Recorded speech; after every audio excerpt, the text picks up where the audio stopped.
La passion de la course au large en solitaire est toujours là, intacte, ancrée au plus profond de lui-même. C'est une drogue dure le large, hein. C'est que quand on connaît cet univers qui est à la fois passionnant, incroyable, excitant, mais quelquefois un peu cruel, on n'a qu'une envie, c'est de s'y retrouver. Donc peu importe le prétexte pour y aller, ça peut être une course, c'est ce que je fais depuis quelques décennies maintenant. Ce sera peut-être plus tard une expédition scientifique, mais l'important c'est d'aller au large. Voilà.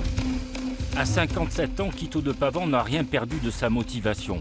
Et même si cette année encore, il ne sera pas dans la catégorie phare des voiliers de 18 mètres, le 4 novembre prochain à Saint-Malo, il prendra le départ gonflé à bloc de sa 3e route du Rhum à bord de ce Classe 40. Une traversée de l'Atlantique qu'il a déjà effectuée une centaine de fois dans sa vie de marin. Donc je connais le parcours par cœur. Le bateau, je commence à être bien à l'aise dessus. On est assez copains avec ce bateau. Voilà. Un bateau que j'aime bien. Et du coup, on sait que évidemment, ça va pas être facile. On va être 53 bateaux, 53 classes 40 qui ont à peu près tous les mêmes performances.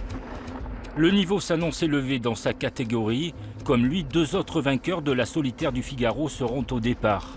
Du coup, le skipper Hérolté s'entraîne inlassablement depuis un an dans la baie d'Aigues-Mortes. Il doit apprivoiser ce voilier de 12 mètres et établir une complicité sans faille avec lui pour pouvoir en tirer le maximum entre Saint-Malo et la Guadeloupe. On met beaucoup de choses dans les bateaux, on met beaucoup d'heures de travail, on met tout ce qu'on sait faire, toute notre expérience. Et c'est vrai que les bateaux sont quelque chose d'assez intime finalement.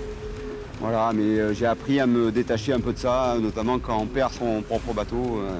C'est pas facile, donc on essaye de mettre l'affectif de côté. Mais pas de vague à l'âme ni d'amertume, le coup du sort qu'il a vécu dans le dernier Vendée Globe lui a permis de se forger un peu plus un mental à toute épreuve. Et il en aura besoin dans cette mythique route du Rhum qui réserve toujours autant d'imprévus et de difficultés.